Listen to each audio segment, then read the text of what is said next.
Mas. Apa Mas? Gak kepengen laptop kok gini ya? Oh ya mau dong Mas. Berapaan tuh Mas? Nah, kalau penasaran ini laptop apa dan harganya berapa, tonton video ini sampai habis dan selamat datang di review bareng Pak Laptop.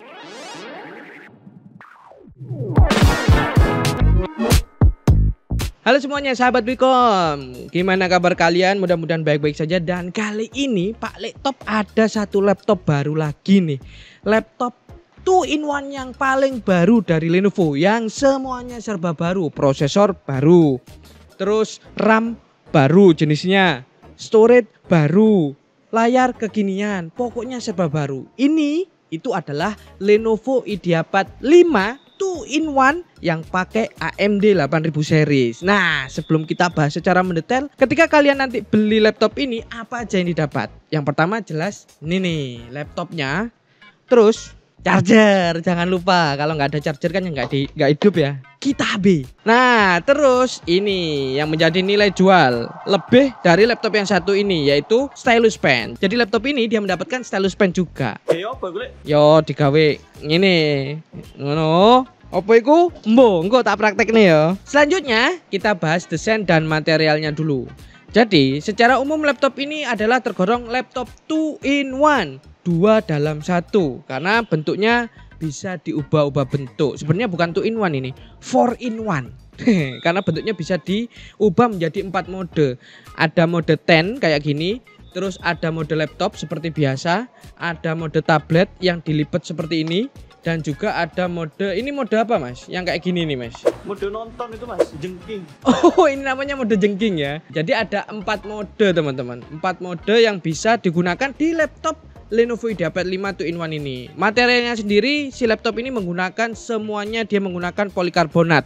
Ya, plastik. Cuman finishingnya dia finishing metal nih. Jadi meskipun ini plastik, rasanya itu mirip-mirip metal.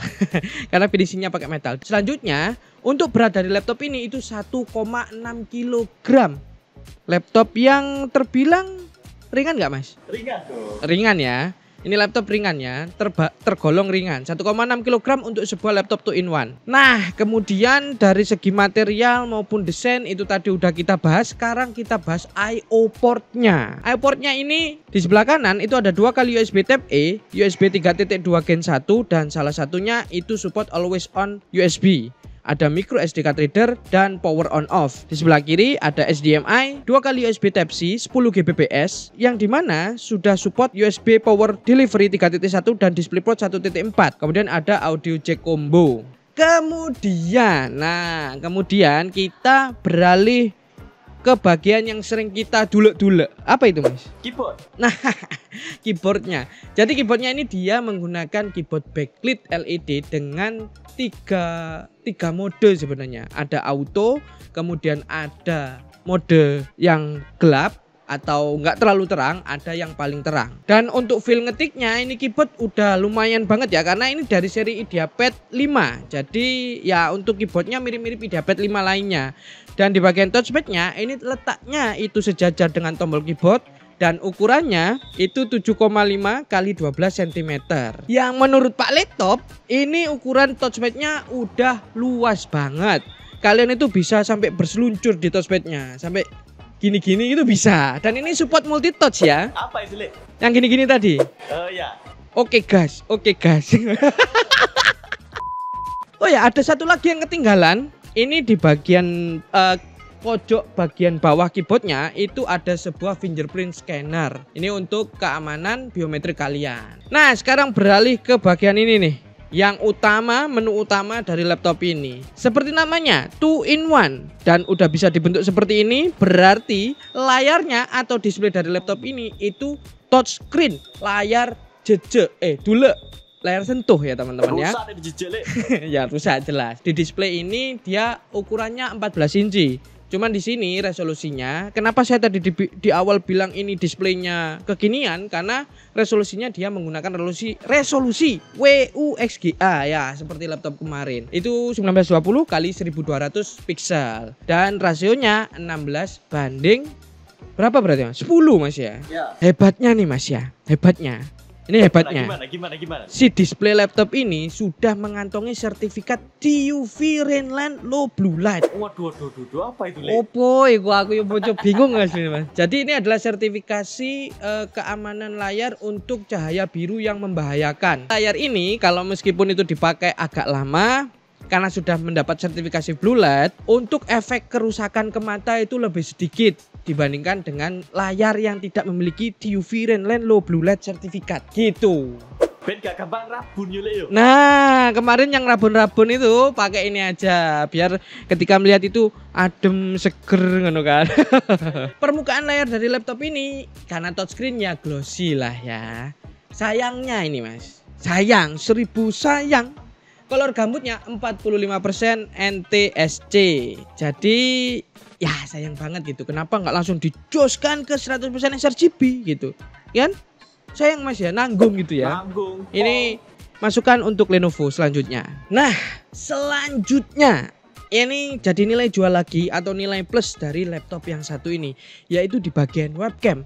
Webcamnya ini beresolusi Full HD 30 fps dengan privacy shutter. Udah biasa atau kalian mendengar privacy shutter. Cuman webcamnya ini dia mendukung beberapa fitur AI, fitur kecerdasan buatan. Kenapa saya sebut seperti itu? Karena webcamnya ini ada fitur yang namanya auto framing, eye contact, dan juga background blur. Oke, ini adalah tes webcam dari laptop Lenovo IdeaPad 5 2-in-1 yang menggunakan prosesor terbaru. Nah, ini kita akan menjelaskan sedikit tentang fitur-fitur di webcamnya. Bisa kalian langsung atur di pojok kanan atas. Di situ ada Windows Studio Effect. Nah, akan ada 3 pilihan: automatic framing, eye contact, dan background effect. Ketika kalian hidupin nih automatic framing dan eye contact-nya, ini adalah fitur yang sangat-sangat keren.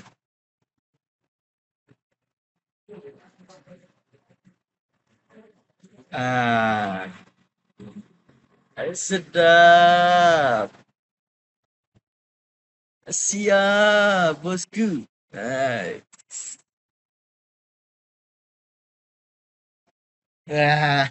Gitu ya teman-teman kira-kira. Nah, dan di sini juga ada background efeknya. Kalau misalnya mau kalian blurin, itu bisa. Nah, di sini ada portrait blur dan juga ada standard blur. Nah, begitu kira-kira. Jadi keren banget. Nah, sekarang kita akan membahas inti dari segala inti, yaitu spesifikasi dari Lenovo IdeaPad 5 2-in-1 yang kita bahas ini. Jadi laptop ini, khususnya yang kita bahas ini, dia menggunakan prosesor AMD Ryzen 5 8000 series, tepatnya itu 8645HS, yang memiliki 6 core 12 thread dengan base clock 4,3 GHz dan up to 5,0 GHz. Jadi prosesornya ini jembus guys, dari spesifikasi prosesornya. Apa jembus sih? Ngebut. Kan lek sepeda motor ngebut itu jembus. Dan oh ya, ini prosesor dia menggunakan teknologi arsitektur terbaru juga dari AMD, yaitu Zen 4, dan TDP-nya itu 35 sampai 54 watt. Ngeri nih pasti performanya. Nanti kita saksikan aja lah. Selanjutnya, spesifikasi yang terbaru juga yaitu di bagian grafis. Jadi karena prosesornya ini terbaru, grafisnya yang di sini itu dia juga menggunakan yang terbaru, yaitu Radeon 760M. Ini integrated graphic, sekali lagi yang support dengan ray tracing. Loh, integrated graphic sekarang itu udah setara balap berarti, Le. Wah, Kan racing. balap ngono Mas. Trondol berarti, Le. Pokoknya nantikan saja nanti hasil tes uji kita, baik itu di prosesor maupun grafisnya. Nah, lanjut sekarang ke bagian yang baru lagi, yaitu bagian RAM-nya. RAM-nya di sini juga baru. Dia menggunakan RAM 16 GB LPDDR5X 6400 MHz dual channel. Sayangnya, kalau udah pakai menggunakan LPDDR5 ini apa Mas? Boros. Bukan, tidak bisa di-upgrade. not upgradable atau on board. Jadi kalau misalkan kalian mau upgrade berarti RAM yang di sini harus digergaji dulu. Dibolongi berarti. Dibolongi. Sayangnya itu ya. Ya memang kebanyakan laptop sekarang udah pakai kayak gini lah. Tapi cukup wis, Dek. Wah, sangat cukup karena ini 16 GB ya. Kemudian storage-nya sekarang. Storage-nya di sini juga paling baru. Yaitu sebuah SSD 512 GB M.2 PCIe Gen 4. Waduh. Pokoknya baru semua di sini. Nah, storage-nya ini dia memiliki kecepatan read atau kecepatan baca 5000-an Mbps. Weh, kenceng ini ya. Write-nya atau kecepatan tulisnya di 4600 Mbps. Ada yang lebih kencang di 7000-an Mbps itu ada SSD yang seperti itu. Cuman untuk sekarang 5000 Mbps dan 6000 Mbps itu udah sangat-sangat gitu pokoknya. Lovely banget pokoknya lah bahasa Nera. Nah, selanjutnya ini juga kekinian, Mas. Di baterai. Baterainya ini dia menggunakan baterai sebesar 57 watt hour dan chargernya yang tadi saya tunjukkan itu. Nah, yang ini dia itu 65 watt fast charging dengan colokan USB Type-C loh. Bisa kalau misalkan handphone kalian support dengan fast charging atau power delivery. Nah, ini juga bisa dipakai atau pakai charger handphone kalian yang berapa ratus watt itu bisa dipakai loh. Jadi nggak perlu pakai ini, pakai satu charger atau satu adaptor dengan USB Type-C, kalian sudah bisa menghidupi laptop ini dan menghidupi smartphone kalian. Selanjutnya ini dia, Mas, pembuktian. Katanya baru.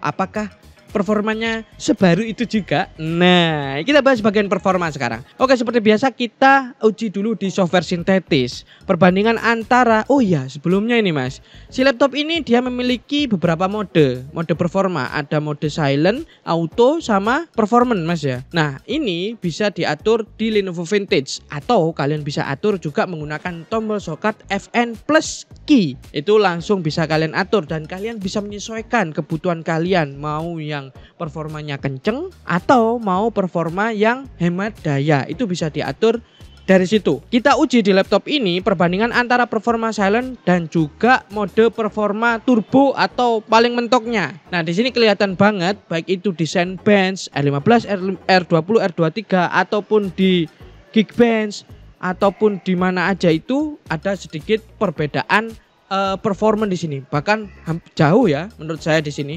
Dan kemudian ketika kita looping juga seperti itu. Looping Zenbench R15 20 kali itu kelihatan di sini juga memiliki performa yang beda.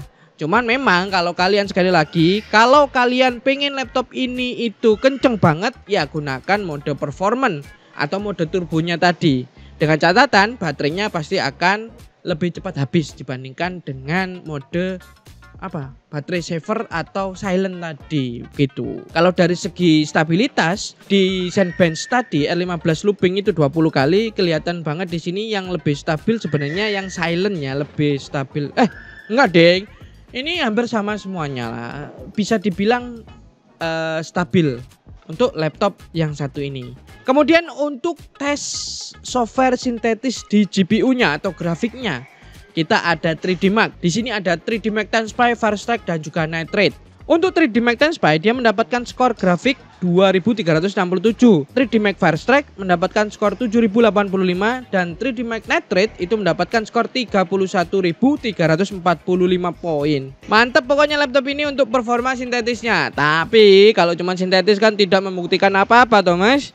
Kita langsung aja tes software langsung. Pertama ada Excel. Di sini ada benchmark Excel dulu. Ini adalah randomized data yang banyak banget dan ketika kita benchmark ternyata cuman butuh waktu 30-an detik aja untuk menyelesaikan. Ini laptop kenceng, Mas, kalau buat Excel. Aduh, kalau buat Excel ini terlalu ringan ya. Meskipun datanya banyak seperti itu, ini wes gitu kan ya, Mas ya. Beralih kita ke software Adobe Premiere dan juga Blender. Di Adobe Premiere seperti biasa kita render video video vertikal untuk projectnya dengan durasi 1 menit 21 detik. Dan untuk render Full HD, laptop ini cuma butuh waktu 55 detik aja. Video durasinya 1 menit 20, tapi rendernya cuma butuh waktu 55 detik. Mantap toh. Dan buktinya lagi di render 4K nggak butuh waktu lama juga dong. 4K untuk render video durasi 1 menit 21 detik itu cuma butuh waktu 2 menitan saja. Emang laptop yang udah baru kayak gini, semuanya serba baru kayak gini, itu akan mendapatkan performa yang juga ciamik. Nah, beralih ke Blender sekarang. Blender bukan untuk blender buah ya, tapi ini software Blender, software 3D, dimana kita akan di sini render BMW 27 dan juga Classroom. Untuk render BMW 27, laptop ini membutuhkan waktu 3 menit 34 detik. Untuk render Classroom itu membutuhkan waktu 8 menit 13 detik. Sekarang apa lagi mas? Software sudah. Game Times 5. Loh sudah tadi. Oh, sudah. Gimana? Oh, iya. Nggak disimak rek. Game. Game. Oke. Game saya tesnya cuma 2 game mas. Apa itu mas? F1 2022 sama Red Dead Redemption. Tahu kan?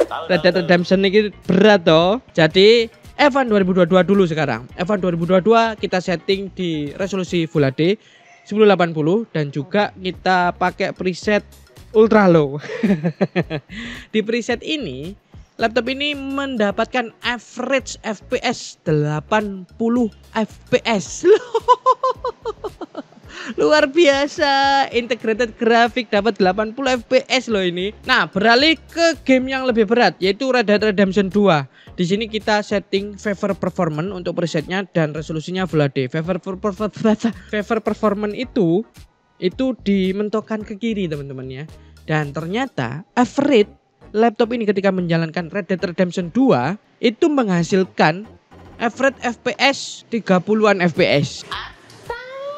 Ya, Red Dead Redemption 2 loh mas. Ini game yang berat. Kalau pengen FPS lebih tinggi kayaknya harus diturunkan lah ke 720p. Itu mungkin bisa menghasilkan FPS yang lebih tinggi. Cuman masih playable di sini lah ya. Valorant gimana Li? F1 udah, Red Dead Redemption udah. Ngapain nyoba Valorant? Ya jalan di 100 lebih pasti. Tapi kita nggak nyoba di sini ya. Lama downloadnya wifi kita itu error sekarang ya. Oke. Belum bayar kayaknya Li. Mungkin. Li. Nah. Kan ini wis mari dites sembarang kali ya. Oh. Game iyo, Yo. ngetes render iyo, banter kan performanya. Oh, mantap. Suhune piye Li? Aduh. Menyala suhu. Menyala bagus. Jadi ini kita langsung aja kembali ke looping tadi mas ya. Looping tadi itu dia kan 20 kali Zenbench E15. Itu ada silent dan juga ada mode performance atau mode turbo. Di situ kelihatan suhunya. Nah, suhu untuk mode turbo atau mode performance itu di angka rata-ratanya ini mas ya, rata-rata ya, 98 derajat Celcius in the night of paradise.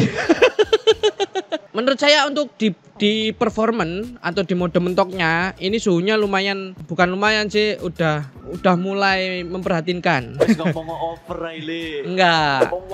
Enggak, masih bisa dipakai. Kalau untuk yang silent itu di 78 derajat Celcius, jadi lebih dingin. Jadi kelihatan di sini nih kenapa pada waktu pakai performance itu dia ngepick banget. Apa namanya, performanya mantep. Karena memang dilepas semuanya. Lepaskan sayang, nah, gitu. Dan kalau yang di mode silent itu agak ditekan performanya untuk memaintain suhunya ini. Jadi kalau kalian kembali lagi nih, kalau kalian itu butuh performa yang mentok, catatan saya ketika pakai laptop ini, misalkan dalam jangka waktu yang lama itu pakai fan cooling mas ya. Ya. Biar dingin. Nah kalau pengen dipakai dimanapun itu enak. Bisa di mode auto atau balance dan di mode silent. Nah itu enak tuh, bisa menyesuaikan kebutuhan kalian. Dan kalau pengen hemat daya, oh mas ada yang kelupaan mas, ya Allah. Apa itu Li? Kan di bagian baterai tadi udah saya sebutkan ini. Jadi baterainya dia itu sebesar berapa tadi? 57 watt hour kalau nggak salah ya.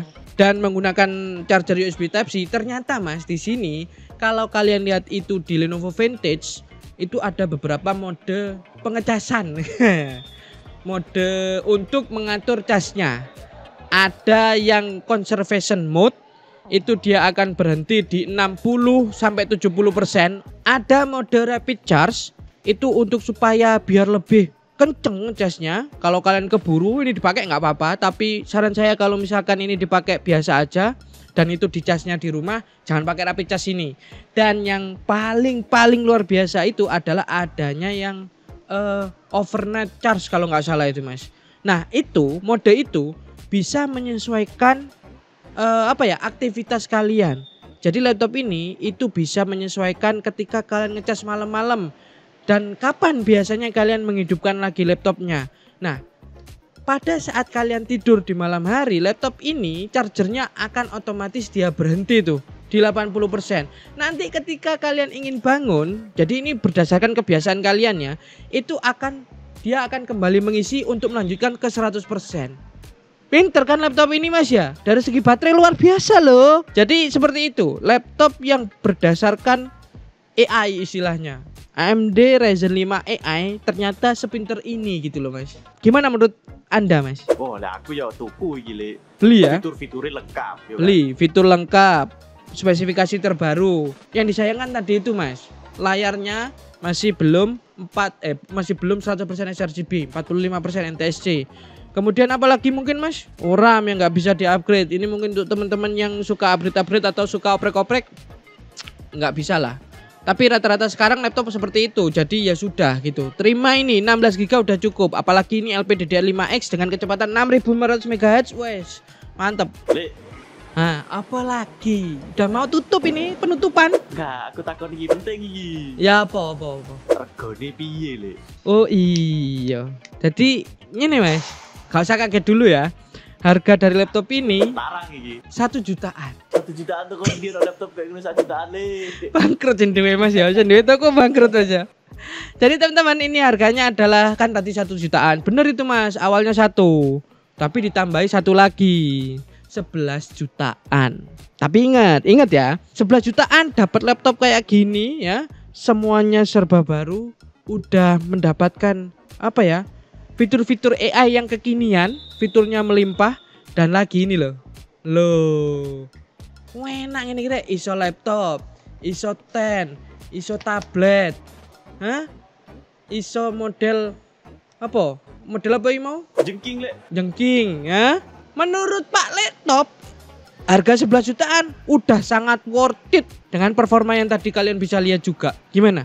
Tertarik? Kalau tertarik, linknya ada di mana Mas?